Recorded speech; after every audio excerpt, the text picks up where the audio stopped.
quickly, I'm Wendy Masterton. I have just finished my PhD, which was interdisciplinary across the social sciences and natural sciences. And I was one of the co-founders, or I am one of the co-founders of this network, the Interdisciplinary Research Network. So I'm going to facilitate this morning's session on interdisciplinary careers. We're going to, as I said, we'll record the presentation. Slides will also be made available afterwards for the event too. So just a quick overview of the session. So I'm going to give a very quick recap of who we are, just in case people have not been to any of the sessions before just now. Then I'm going to talk a little bit about my career and talk a little bit about my top tips as well, just some of the things that I've thought about over the past few years in terms of kind of where I've got to now. And then the main part of this session is going to be 15-minute or 10-15-minute panel presentations, starting with Megan from the Career Service, and then I'm going to hand over to Lucia and Aileen to talk about their first-hand experiences of their careers. And then I'm going to share a presentation by Hazel Blake, who was not able to join us today, but she's kindly recorded her presentation and is happy to share that with you. So hopefully all that will work and I'll be able to share that recording with you all. And then we should finish about between 12 and 12:15, so that'll give us some time for questions and answers. If you've got any questions for any of the people that have talked today, or actually any general kind of questions about careers that we can reflect on, that we can discuss as a group, that'd be grand as well. So yeah, just very quickly, we're the IRN and we're a student-led group who was set up in 2018, at the end of 2018 at Stirling Uni, and we're now a network of over 100 PhD students across multiple universities. Membership of the network's free, and we run lots and lots of different events, like the event we're running today in collab with SGSSS. We provide an informal space for chatting about our research, chatting about our projects. We do things like lunchtime seminars, and we just generally exist to support people through the opportunities and challenges of doing interdisciplinary research, because we kind of felt that there wasn't really a group for PhD students who were doing interdisciplinary research and really needed kind of support across faculties. So you can find out more about us and about all the events that we're running on our website that we have put there. And I'm sure that somebody from IRN can put the website in the chat box as well, and we'll share that at the end too. I've also put the Twitter handle there if you want to follow us on Twitter. And if you want to join the network, then you can send an email to that email address there, irn@stir.ac.uk, and just ask to join the network, and we'll add you to the teams, and you can be involved in lots of different events like today, and keep in contact with people who are also part of the network and across different universities. So I thought, since this is a careers talk, that I would give a little overview of my career up to this point. So I did my undergrad quite a wee while ago now at the University of Aberdeen. I did psychology. Psychology is based in the natural sciences, and so that's where I was first based. And then I did my master's at University of Stirling and specialised in health psychology there.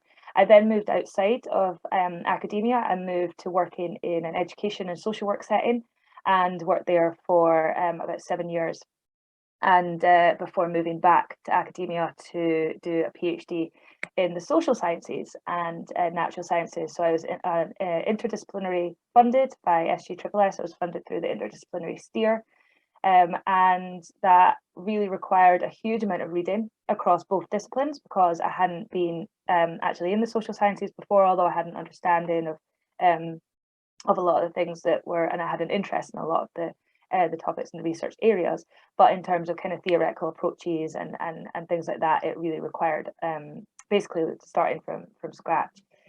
And I completed my PhD this year. I had my viva in February, and I'm now a lecturer in criminology, specialist in substance use. So my PhD was looked at substance use, was related to substance use, but my position as a lecturer in criminology. So again, a huge amount of reading required, a huge amount of kind of ongoing learning, and many questions as well with every module that I'm teaching on. So yeah, I've kind of bounced across faculties. I have a very interdisciplinary career throughout the past 10 years or more, actually. And I think one of the key benefits of this is that I feel like I'm really flexible in terms of what I can do, what I can offer. It can be really challenging learning about the different approaches, different methodology, things like that. But having the opportunity to teach different students on different modules,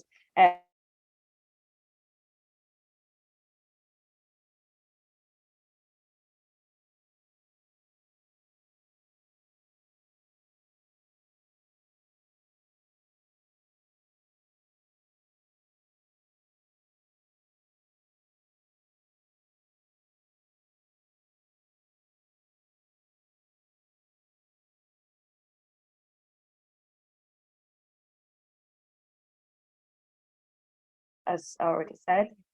I also needed to do this when I moved to my new role. And I think it's really important to say that it's okay to feel lost and like you're kind of starting again, or you're beginning again. And interdisciplinary researchers, I think, can really suffer from can experience imposter syndrome more than some other researchers. And this is really to be expected. And I think that that's really important to kind of understand that you're not alone in that at all. And trying to avoid comparisons with people, I guess, on more predictable career paths is really important, and just accepting that your process is striking out on new paths and trying out kind of new areas, or trying to incorporate new areas in, and really expanding your learning. And that's something that that really should be kind of sort of celebrated, I guess. But yeah, it takes me on to the next point here. So don't be afraid to ask questions. It's really helpful to have a mentor, if that is possible. So somebody like a senior colleague that could support you. Networking at events like this one, really important, and joining networks like the IRN or any other kind of interdisciplinary groups is really can be really helpful as well, to kind of feel like you've got other people that understand what you're doing, what you're going through, and the processes that you're experiencing. It's okay to feel like you don't have a set disciplinary home. You're likely going to have a dominant perspective, but it can be important. It can be really important to know and understand the key kind of theoretical and underpinnings of your work, as well as the kind of key audiences that you're targeting. But interdisciplinary work really draws on so many different disciplines, so it's really okay to feel spread across different perspectives. Again, what I was saying previously about things being strengths, I think that understanding different perspectives is a strength, even if you feel like you're a bit of an outsider some of the time. I know that's something that I've experienced, certainly through my PhD and even in my role now, is that feeling that other people are doing a sort of set things, and then you're doing something slightly different, and doing that across different disciplines. And that's okay. And again, going back to networking and having these support systems like IRN and other people who are doing interdisciplinary research, chatting to them about how you can navigate that, I think can be really helpful. But then finally, just enjoy the freedom. So being an interdisciplinary researcher, you'll likely have access to networks and opportunities that might not be available to other people. So really try and take advantage of that. So those are my top tips. So I'm going to stop sharing now, and I'm going to hand over to Megan, who's the career service from Stirling, and hopefully she can go from here. Right, stop sharing now. And Megan, do you want to share your slides?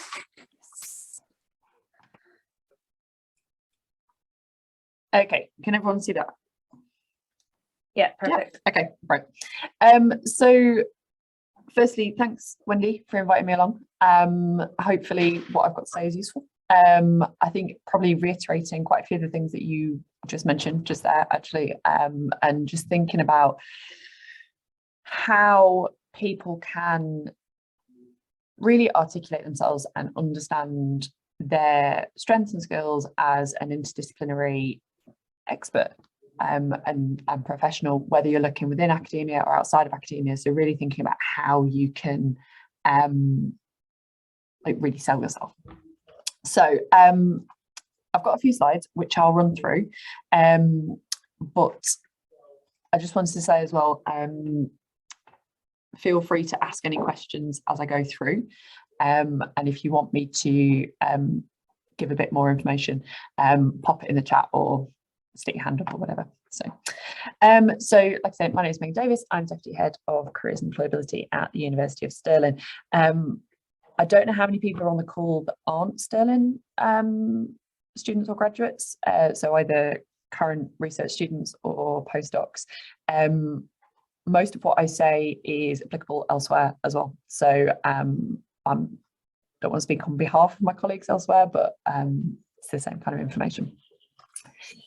So I'm just going to touch on three brief things. We're going to think about the benefits of being interdisciplinary in the job market, that transferability of skills, and particularly, and like Wendy was talking about, and how do you evidence that? How do you sell yourself, whether it's on CV and interview?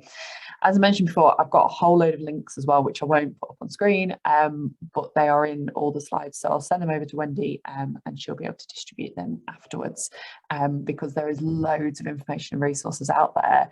But obviously at times you can feel a bit like, where is the information? But there are some really good sources of information. So the first thing, and I kind of wanted to throw this out to everybody, is, and feel free to use the chat or put your mic on, what do you think are the benefits of being interdisciplinary when you're thinking about the job market, when you're applying for jobs? Wendy just gave us some of them in her top tips, so we can use those ones. But just feel free to, like I say, either pop your mic on or use the chat. Yep, definitely. And you've got broader impact, and you can talk to people. So different expertise and knowledge, but also a wider understanding of problems. And I think there are so many benefits to being interdisciplinary, whether you're looking at academic careers or outside of academia. There are so many things that are useful to have that insight into a much broader area, to not be necessarily a specific expert in one really small niche area, but to be able to bring in a whole load of different insights, but also understand where people are coming from in terms of different backgrounds. So, you know, being able to look at, as exactly as Wendy was saying, you know, looking at the natural sciences side, but also the social sciences side, and how do those things fit together. So there's absolutely loads, and also just more opportunities as well. And one of the things, particularly within the UK labour market, is the majority of jobs outside of academia don't really specify a discipline. What they are looking for is somebody who can evidence that they can do the job, not that they've necessarily studied it, and I'll talk a little bit through what I mean with that later on. But the majority of jobs are open to anyone, but they're looking to see that you can do the job. And so it's how you can evidence that and the transferability of your skills. But the fact that you have a grounding and understanding in a whole load of different areas is absolutely a strength. So some of you might have come across this acronym before, looking at a VUCA or VUCA world. And this is something when it's used quite a bit in the business world, as with any acronym framework, there are pros and cons of it.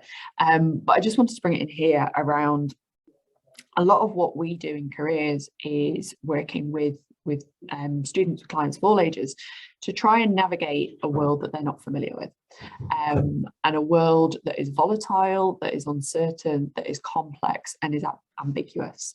And if you think about, you know, 2.5 years ago, nobody had heard the word COVID. You know, things change, things shift. The world is uncertain right now. There's, you know, there's a war going on. There's a cost of living crisis. Who knows what could happen in the future? But also all those geopolitical and other constraints that lead to this very complex world.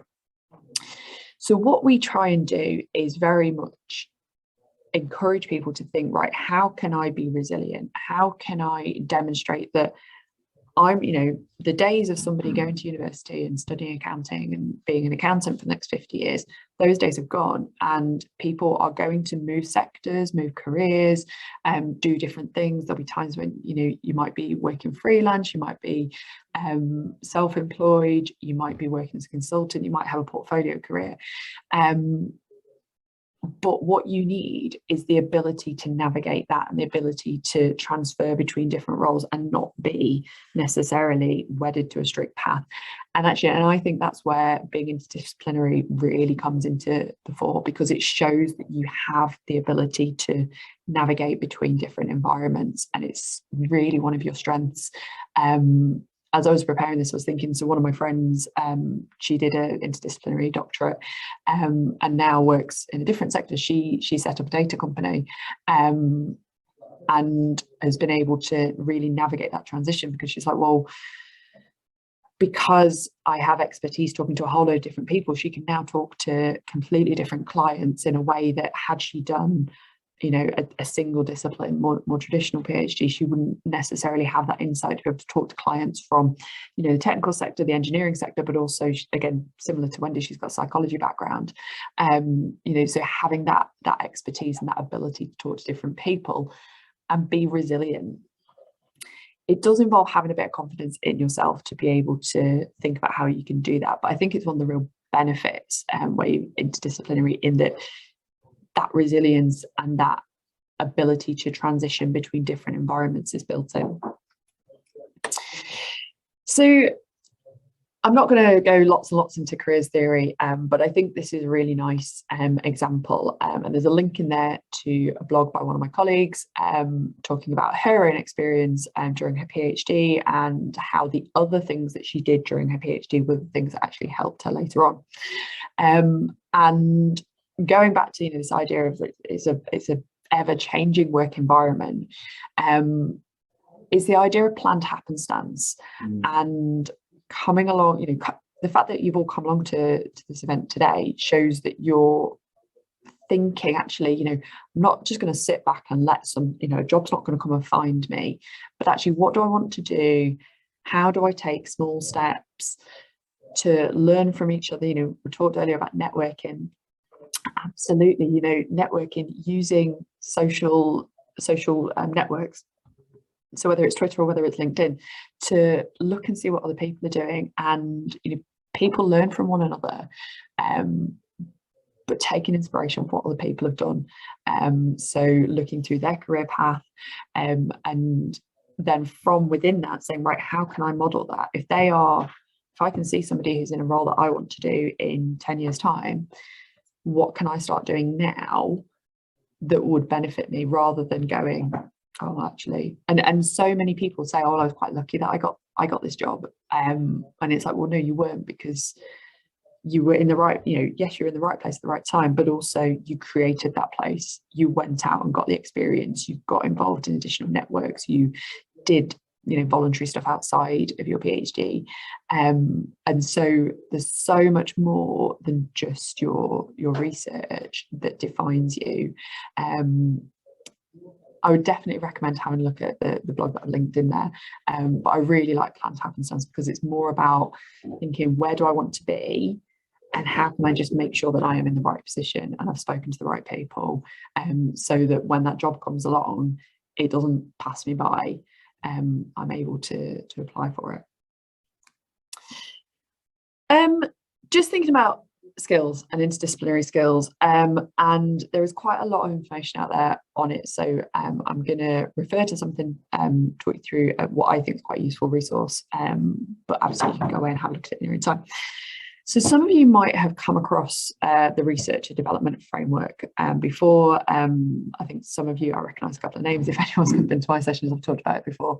So vitae.ac.uk is a really good careers website for researchers, and they've got loads of information on there. It'll ask you to log in to get some extra information, but certainly at Stirling we've got an institutional licence, so as long as you use your university address you can log in, and most other institutions have got institutional licences as well. So within that, there is something called what they call the Researcher Development Framework. And as would not surprise you, when researchers develop a framework, it's very complex.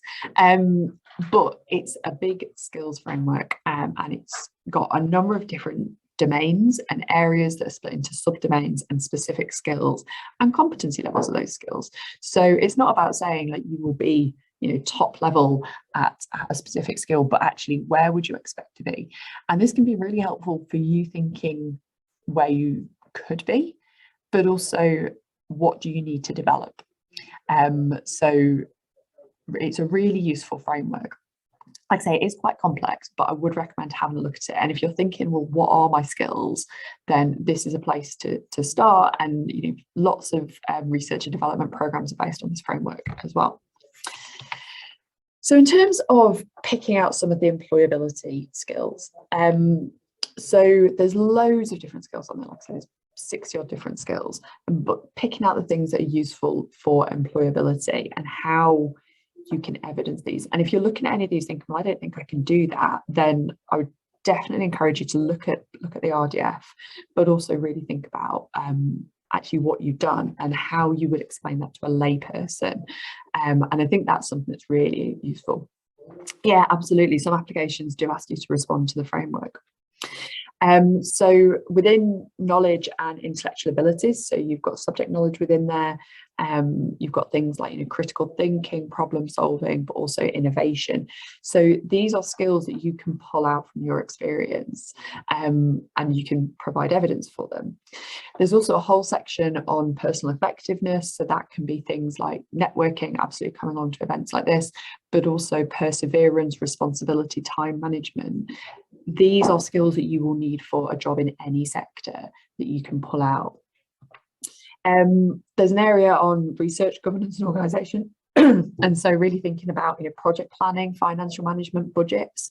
And if there are things that you've done as part of your research where actually you can evidence that, then employers aren't going to read between the lines in terms of what you've done, but you can make it explicit and say, actually, this involved me, supervising a group of undergraduate research interns, and make that explicit. Employers won't just assume. And finally, there's an area within the framework looking at engagement, influence and impact. And I think there's a lot here that transfers as well.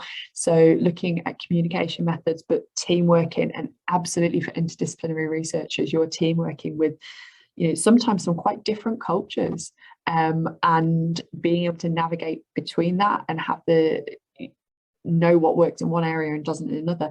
It is a learning curve, but then it's a learning curve that you've got. And so actually it's really good examples there of team working, definitely of collaboration within it. So all these different skills that you're developing, and a lot of them are general research skills, but definitely looking at the interdisciplinary side of it and how you can bring that additional lens to what you're doing.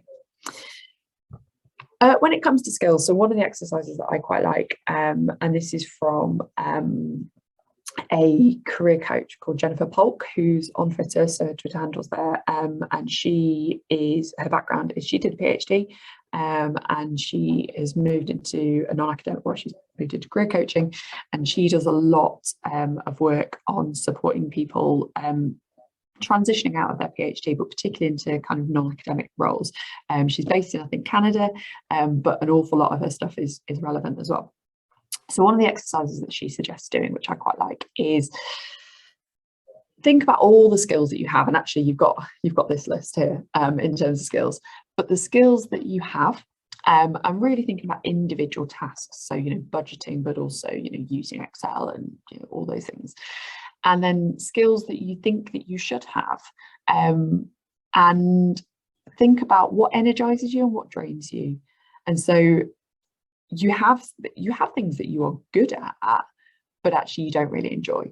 So you might be really good at admin, but actually it drains you. If there are skills that you don't have that you think you would be good at or you think would energize you, then how can you develop those skills? If you have skills that you don't really have that actually you think that would kill me, so for example, something like public speaking, I think, well, I'm not very good at it, but also I would hate to do it. Well, then you don't need to be an expert in it, and it sounds quite blasé, but don't look for roles that require it, because what you want to really think about is what energizes you and what keeps you going, and how can that transfer into a career. So what I would recommend doing is, think about all these different skills, and then put the, have them in post-its and put them across. So actually what do you enjoy doing and that you're good at, but also what are the skills that you can kind of put on the back burner for now. And things move. So just because you don't know how to do something now, you might know how to do it in the future. And then you can think about what you want to prioritize in terms of getting that additional experience. So the last couple of things I want to touch on around making applications, and then I want to obviously hand over to people who can tell their own experience. So when you are trying to, in your application, get across what are your strengths, what are your skills, I refer to this a lot. So if you think about Hamilton, who tells your story? Like, it is up to you. You own your narrative, you own your story, and people often worry about conceptions or misconceptions that they think an employer might have on reading their CV. But at the end of the day, you've written that CV, you've written that cover letter, you have agency, you tell your story. So if you want to focus on one area rather than another, then that's what you do. It is up to you. And within certainly, cover letters and application forms is saying, right, I'm gonna, I don't have to justify what I've done, but this is my narrative. I'm going to structure it, and where I want to go and how this role, this application fits into what I've done so far. You can create that persona, and you can create whatever persona you need to do or you want to do to ensure that you're applying for those roles. So really think about that narrative. And I think this is especially if if you're a mature student, if you've taken a more diverse path. We talk a lot about squiggly careers. Being able to structure that narrative and say, actually, I own this narrative. I know what I'm good at. I've gone through those strengths profiles. I've looked at that development framework. I know what I'm good at, and this is what I'm going to showcase.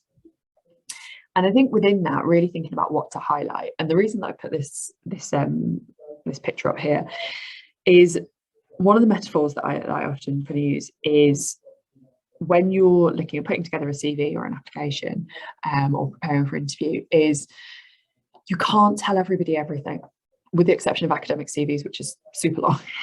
But for everything else, you can't tell everybody everything. So it's up to you to spotlight what is relevant. So within that application, rather than starting saying, right, well, here's my CV, but actually start with the application, start with the person spec and say, right, what do they need? And your job in your application is to look at how your experience fits that and spotlight that experience. And if you imagine that all your experience is out on a stage, just because you're spotlighting one thing doesn't mean the other thing goes away, but it fades into the background. And so you can pick each time what you want to spotlight out of that experience. And it does mean that you'll be, different times, different applications, you'll be highlighting different things, but you can't tell everybody everything. So really think about what do you want to highlight, what is relevant, and what fits with the skills for the role that you're applying for. I think also just something to be aware of is we talk about triple jumping. So where you're trying to kind of change role, change industry, potentially change location as well. And it can be really hard to do that. So thinking about if you're applying for roles outside of academia, academia, there's a postdoc, it's there, it's the next step, it's quite easy. But if you're applying for roles outside of academia, then think about, okay, so how relevant is it to what I've done or to what I can highlight that I've done, especially for those of you who've got, you've all got different sector and subject knowledge because of the nature of being interdisciplinary. But think about what you actually do day to day, what are the actual tasks, because just because it's outside of academia doesn't mean that the tasks are that different. Thinking as well about the sector and how that relates to your previous expertise and your areas of study. So, lots of people who are studying social sciences, there's a whole social sector, and there's lots of different roles, but also think about what is the mission. The closer you are to ticking all of these boxes, the different levels you can apply for. If it's a job that you're really interested in, but actually it's not that related, then it might be that you're looking at an entry-level role and working your way up. But it is absolutely possible to make that transition at an equivalent level. What I would definitely recommend doing, so there's a link there to a blog, again by my colleague Holly, who does writes lots of excellent blogs, and she talks in more depth about this framework and with some examples of individuals that she's worked with, and how they've made that transition. So last thing, because I am conscious of time, so a couple of resources, and like I say, there's loads of hidden slides with extra links here. So I mentioned Vitae. I think it's a fantastic resource. There's loads of information on there. There's also a series of What Do Researchers Do Next reports, which can give you inspiration as well if you're not too sure. Jobs.ac.uk, for those of you who are looking at higher education, whether it's academic or not academic, loads of information on there. And then some other links that are in there. phd-careers.co.uk, that is the blog that I was talking about, which is really, I think, is really useful, and actually is written from somebody who's gone through it themselves. So it's written from that personal point of view. The last thing to say is your career service. So whether you're here at Stirling and you want to come and talk to me or one of my colleagues, or whether you're based elsewhere, you will have a career service in your institution. And if you are a research student, then you absolutely have access to your career services as a student. If you are research staff, then most career services will still happily see early career researchers. So you can go to the institution that you're working in. But again, most, not all, some have different timeframes, but most institutions will see graduates of their institution. So actually, if you would rather talk to somebody from where you did your PhD, then, which might not be where you're working now, then you can go and have a chat to them as well. So you've got a whole network of experts who are happy to talk to you and talk to you one-to-one, and just pick through things. Sometimes it's really useful to just have a bit of a sounding board, and just be like, actually, I'm not sure, and so to use those careers advisors. I'm also a really big fan of, there is a MOOC which is free on FutureLearn, which was written by some of my fantastic colleagues from across the sector. And there's loads of information in there around career management for early career researchers. And it covers a whole load of different areas around understanding yourself, understanding your skills and qualifications, common areas that researchers enter and how to generate those ideas, as well as like specifics on CVs and interviews. And then the last thing was a quick plug to say, if you are thinking of a sideways move, we've got an event next week so we've got 4 speakers who work in higher education, who've all got doctorates, but none of them do research as their full role. So we've got people who work in student services, people who work in IT, people who work in research development, all talking about the benefit of their experience and the benefit of having done a PhD, some of which is again, looking at that interdisciplinary side of it as well, but how they've used that in their role. So if you're interested in looking at actually how do you translate your studies into and your research into a non-research role, it should be a really good event.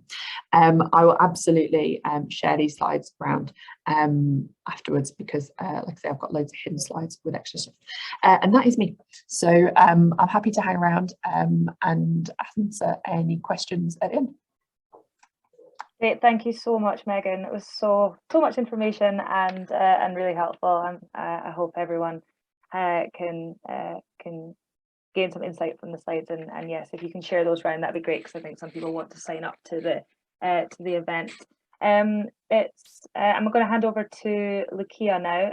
No, Lucia, don't worry, you don't have to be any quicker. You can just go through your presentation. Okay, so we're moving on to Aileen now. If you want to share your slide, Aileen, and hopefully that'll work for us. Yeah. Okay. Thank you, Wendy.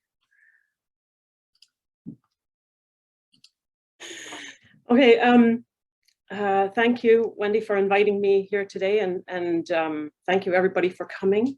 My name is Aileen Ireland, and I am currently working at the University of Stirling as a research fellow, working across 3 research projects at the moment.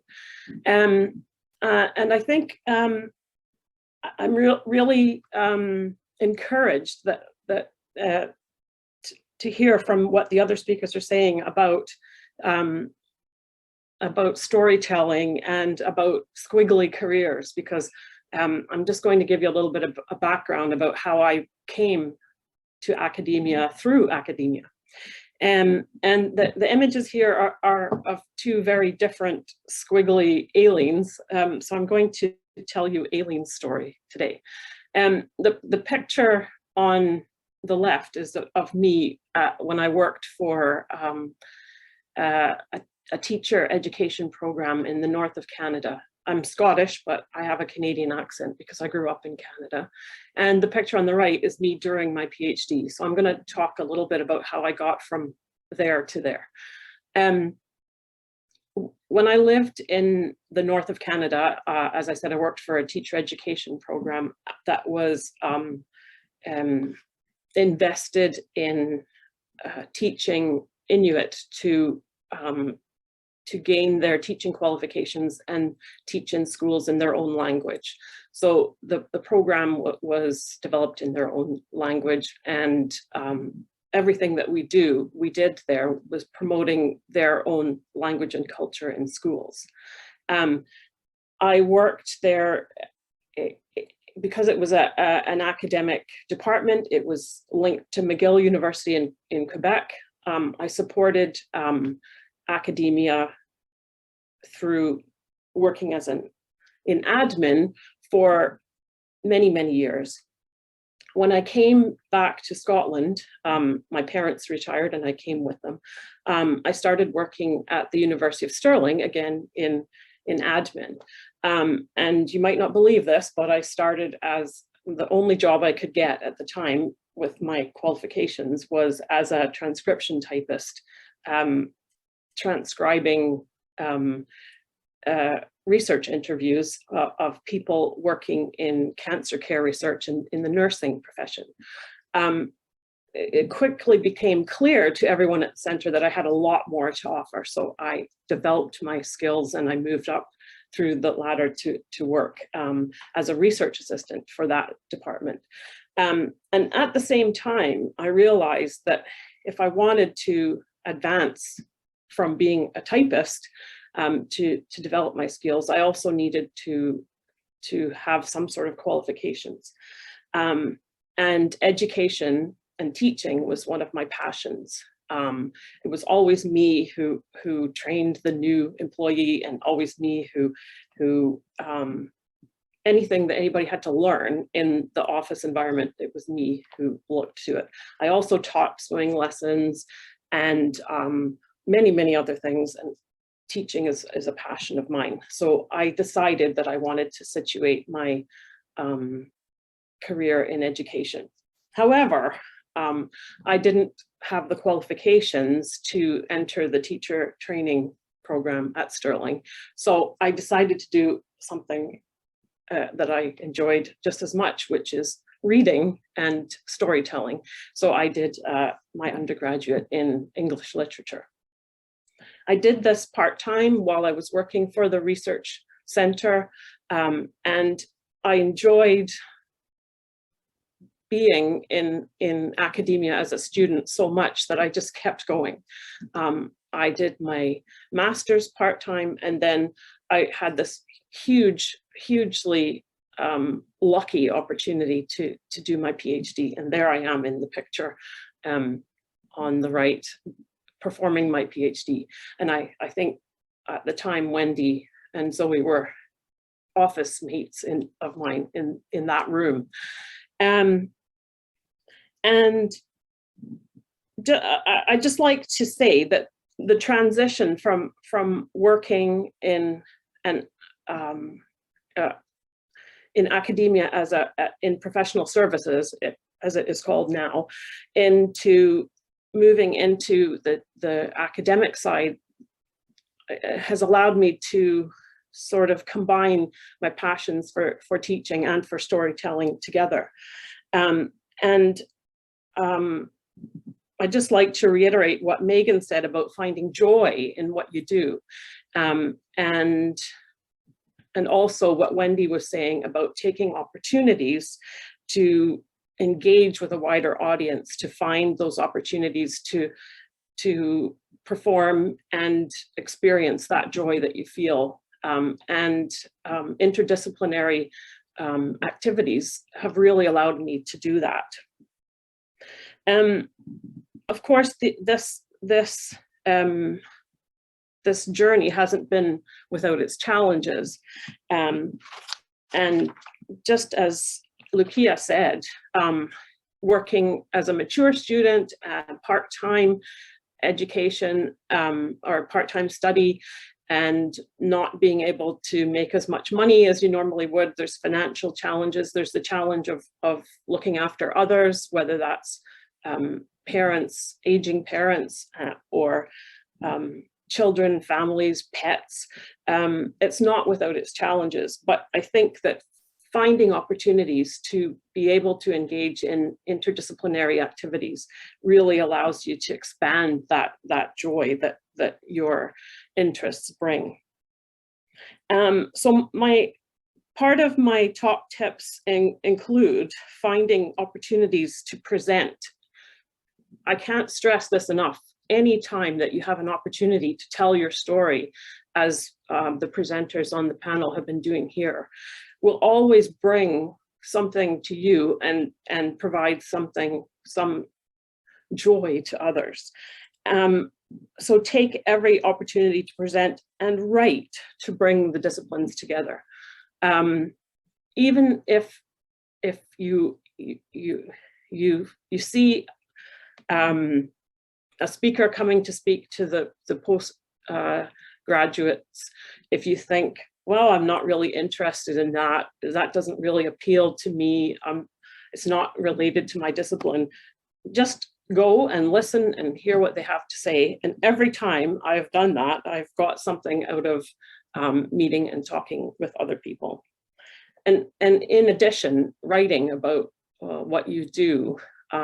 In so many of my projects, I've been able to collaborate with people, and I can always find new opportunities of solving problems and looking at problems in different ways that maybe the people who are siloed in their discipline have not really thought about yet. So being open to taking on new and unknown challenges outside your own discipline is my top tip, I would say. Nobody can know everything, and there's every chance that you'll be able to bring something and contribute meaningfully to other disciplines. Okay, tell me if the next slide, can you see that? Yep, that's worked fine. Okay, so this photo on the left is of me in the Arctic of Canada with my son when I was working in the teacher education program, and the outfit that I'm wearing is called an amouti. In the Arctic, we have to carry our babies on our backs, very close and warm because it's very cold there. And on the right is the picture of me with my PhD amouti, which I was very proud of because it reminded me of carrying my babies on my back throughout my PhD process. I'm just going to stop sharing now.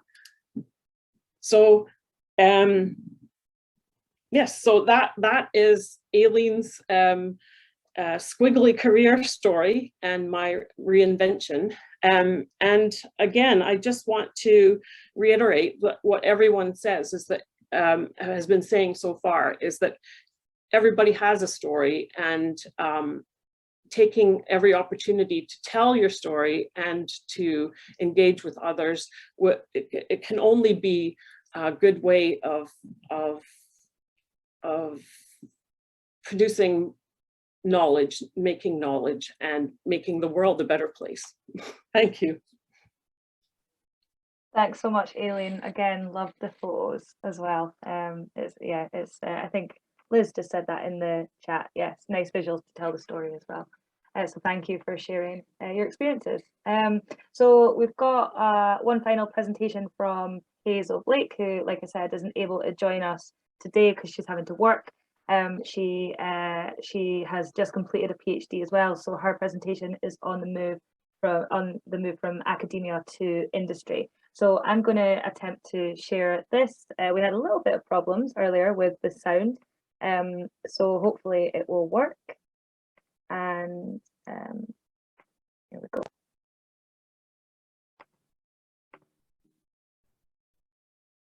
Hello, and thank you for asking me along today to talk about my transition from academia and PhD into industry. So this talk will briefly give you an overview of my career path and some of the decisions I took and how I made that transition recently from academia to industry. So just give you an overview of my education and career history so far. So I have undertaken all of my research here at the University of Stirling.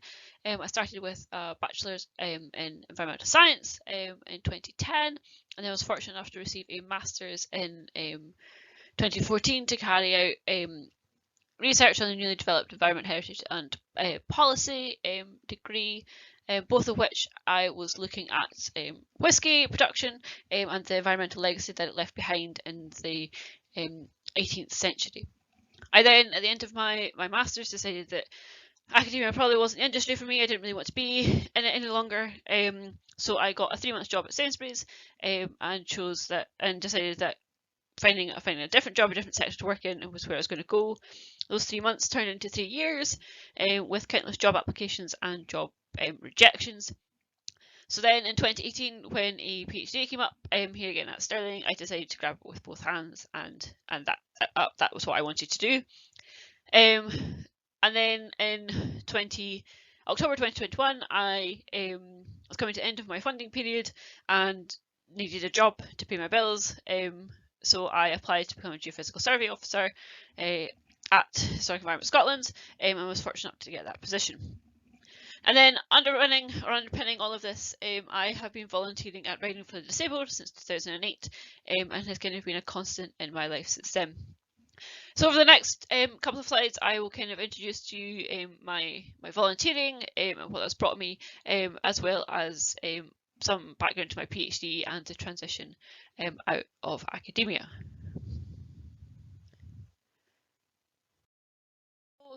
My volunteering is something I'm actually quite passionate about and I quite enjoy.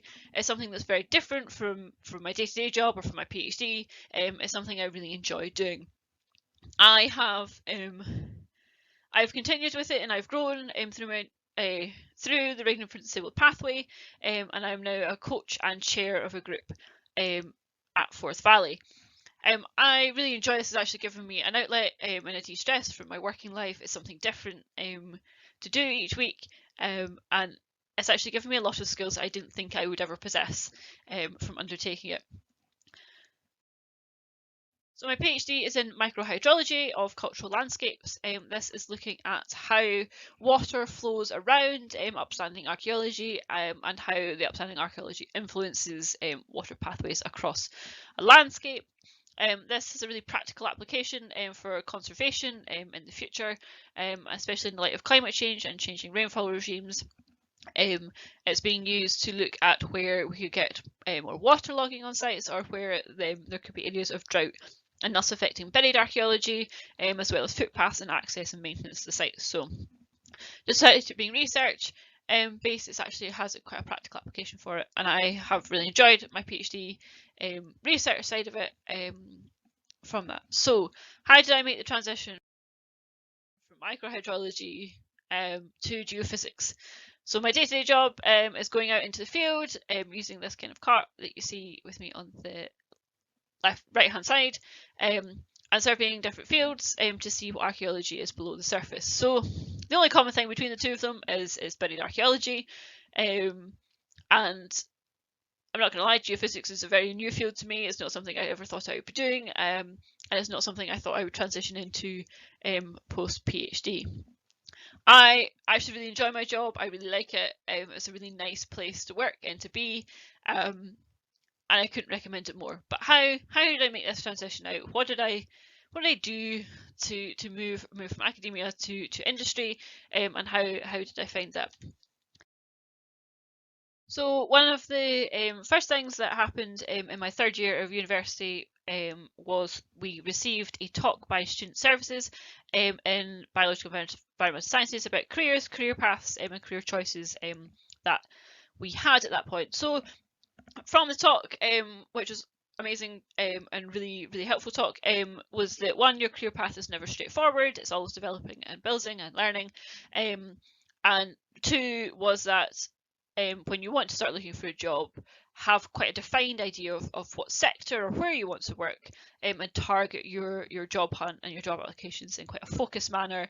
It's more productive and it's better for you for trying to find a job, because you don't end up down a rabbit hole of not finding any jobs to apply for, or you just get overwhelmed by the amount of jobs that there is out there. So from that talk, I chose two quite distinct sectors that I wanted to work in. The first was the third sector. So this was kind of channeled from my volunteering, and I kind of was like, I'm done with my PhD. I'm done with research. I would quite like to make a difference in people's lives. I want to change and help people grow.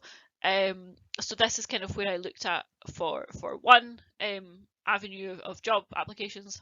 And the second sector that I looked at was heritage. I was like, I've done a PhD, let's not throw any of this away, let's do something helpful and useful with it.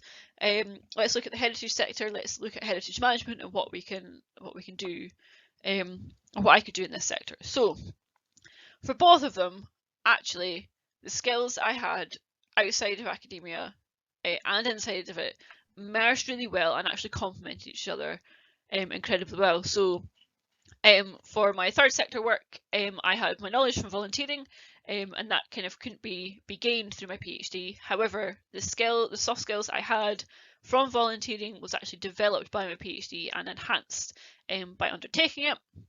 And in the heritage sector, I had a good knowledge base which built up during my PhD, but my experience and project management actually came from my volunteering, so I had a good base level in that, and then was kind of enhanced and encouraged by my PhD.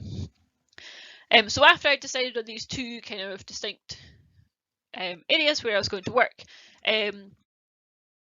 I went, what skills do I have? What do I actually have to offer any sector, and how can I present this to an employer? So I, at this point, wrote a job description for my PhD. We all read them all the time. We all look at them and go, oh, that sounds great. I have some of those skills. I don't have any of those skills. So I tried to be quite objective about it and kind of reflecting back, thought of the different qualities and skills that I would require to do my PhD if I knew, if I wanted someone to come in now and do it, what skills and qualities would they need? What personal attributes would someone have who's going to carry out your PhD now? And then obviously my PhD was interdisciplinary, so I was working between academia and industry throughout my PhD. But what aspects of the interdisciplinary work did you find the most challenging? So this could be people management, it could be research scheduling, it could be different methodologies. But being able to identify these helps you build a narrative around where your skills are and what you can offer to an employer. The other thing that I tried to focus a bit on was what was the most rewarding aspect of your PhD, and how that kind of influences the skills and the way that you view your PhD. The last thing that I did for this was look at how my skill set had changed from when I started my PhD to when I finished it. So I know the skills that I would like someone to have now, but when I started, did I have those skills? Was that something that I possessed then but I didn't know about, or was that something that had developed? Being able to do a bit of self-reflection and self-development at this stage was actually really helpful for me for targeting what I knew, what I didn't know. Being able to identify where your skills aren't is equally as important as understanding the skills that you do have. At this point, it was really important for me to try and focus on myself and not my research. Your research makes up the skills that you have, but it's not the skills you have. yeah, so it's important to remember try and separate you and your research from each other. You're both intertwined, but the skills you have allow you to carry out your research by itself. So now that you have identified the skills that you require to do your PhD, you can then work out which ones of these are transferable from your PhD to industry. One thing I found from this was actually most of my skills that I had from doing my PhD and from carrying out research was that they all were just about transferable. It's how you frame them and how you work them into your current role. So for me, I had learnt a new programming software during my PhD, and it just wasn't necessarily applicable to my job, but being able to talk about how I learned and how I was self-taught and what I did to learn these skills was actually really helpful. And the interviewer actually talked with me quite a bit about how I could transfer from academia to industry by using the skills that I learned from this. I also found that as an interdisciplinary researcher, we are at an advantage for being able to have more transferable skills to fit better into workplaces than those doing a single subject. By nature of interdisciplinary researching, we have multiple skill sets, we have to work in different sectors, we have to adapt the way we work and how we work with others. That is something that is intrinsic to our research, and it's actually something that's intrinsic probably to any workforce or wherever you go. So the skills that you have are directly transferable to any industry, to any sector that you will want to work in. Don't feel like you are a jack of all trades or a master of none. You actually have quite a lot out there, and you have quite a lot within you that you already have that you possibly don't know about. Don't be afraid if you don't feel like you are completely knowledgeable in one area or have that direct skill set. Being able to develop it and being able to grow it is something that is also important when transitioning out. I also find it really good to focus on what you're good at. I identified the skills of where I was really strong and what I could bring to my different roles using those skills. And it actually helped me and gave me a lot more confidence when looking at jobs and when going to interviews and when writing those applications. By focusing on what I was good at, but knowing where I lacked. That's probably more of an interview question, but knowing the skills that you lack actually shows a good bit of internal reflection, and shows that how you can grow and develop as a person within that company. So lastly today, I'll talk to you briefly about the transition out of academia into industry. It's important to remember it's not as scary as you think. Yes, we've all been in our PhD bubble for 3+ years. Actually stepping out of the academic world seems really scary and daunting at first. However, it's another job, it's another sector. We all adapted coming into our PhD, you can adapt going back out. From my transition out of academia into a workforce where most people had a PhD, it was kind of refreshing to be reminded that your PhD is not you. It's only part of who you are. It makes up an interesting part of you. Yes, you've done some research. Yes, it's fascinating, but you as a person have developed and grown. You control your research. It doesn't control you. So that was really nice. It's been really, really refreshing to be able to talk to people about my research, but not to have it be my full identity and the only thing that I am associated with. It's actually quite refreshing for me to be working as part of a team again. Throughout my PhD, I was pretty solo. I worked with my supervisors quite closely, but I didn't have a wider team or research network until my final year when I had an associated lab group. So yeah, it's nice to be part of a team again, working towards a bigger collective and a bigger idea. Research can be done outside of academia. So my job is research based. We are looking at different methods for identifying archaeology under the surface throughout Scotland. This isn't something that's been done before, so yeah, it's nice to be able to continue the research side of it, but not in an academic environment. This research is still as valuable as any research inside academia. We'll still publish papers on it, we'll still influence guidance and regulations within Scotland, and we'll still influence how the heritage sector works. So for me, being able to carry out research in a different environment is amazing. It's really rewarding and really enjoyable. There's a culture shift from working outside of academia. It's probably one of the things I have struggled with the most, and I've actually been coached through really well by my line manager and by the rest of the team, shifting out of that academic mindset into a more corporate mindset as well. So if you do make the transition out, there hopefully will be support there for you to be able to help you with that transition and make the shift in culture as you move. Don't think that moving out of academia into industry is simple and straightforward.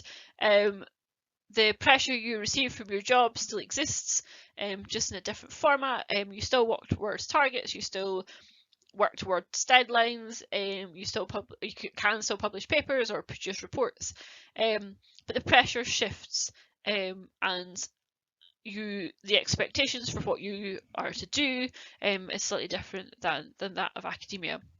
I have really enjoyed my transition outside of academia back into industry, and it's allowed me a better work-life balance. It's allowed me to be more open about my research, and has actually allowed me to enjoy research again by doing it in a different manner. So my key piece of advice to you when applying to industry is, or any sector, is that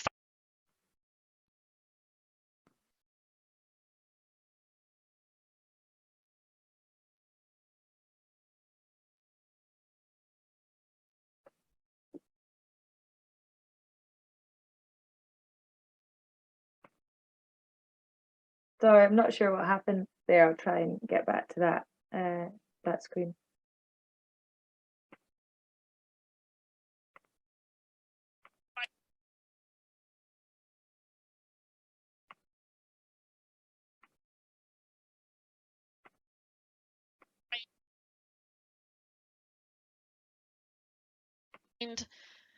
Find a sector that you want to work in, and then research what the applications should look like for that sector. Each place each company will have a different application process, a different style that they would potentially want. However, each sector will potentially have a set standard that they would like applications in, or their CV presented. So if you spend a bit of time researching what this looks like and put in a bit of time for learning how this looks, then it actually makes your application process a lot easier and a lot quicker. And then tailor your research and yourself to present to that sector. Not all of your research will be applicable, not all of your skills will be applicable that you have, but being able to present what skills you do have, how you've learned, how you've grown, how your research has impacted your growth and development, and how you can reflect on that, is really helpful when putting in an application, when they ask, especially when they ask for examples, or they ask for a time when you did X, Y, and Z. So being able to pre-prep these and build these up was actually quite helpful. It was a really good thing to spend a day or so doing. The other thing that I would highly recommend is to reach out to a mentor and see if you can find someone either in that sector, or they know someone in that sector, or who is just genuinely in your corner for getting a job. I had a really good mentor in the heritage sector who was really helpful at looking at my applications, at looking at how I presented myself in my CV and my application process, and I couldn't recommend it more. For the heritage sector, they also looked at my stuff despite not being in that sector, and they gave a kind of really good mentorship on how to apply for jobs, how to approach interviews, different styles and different techniques. So it was actually really good. If someone offers you this, I would take it up. I was very skeptical about it at first, but I couldn't recommend it more, and was highly beneficial for me getting a job in the sector that I wanted to work in. So thank you very much for listening to this talk today. I am sorry I can't be there with you. I am actually down in Dumfries and Galloway carrying out some field work. So I'm currently walking through some fields and pushing my cart over a nice pasture grounds. But thank you for listening. If you have any questions, do drop me an email at hazelblake@hes.scot or find me on Twitter at PhDHazel. And I'll try and answer any of your questions that you have, or if you just would like a chat, I'm also open to that as well. So thank you very much and best of luck for your transition if you choose it out of academia.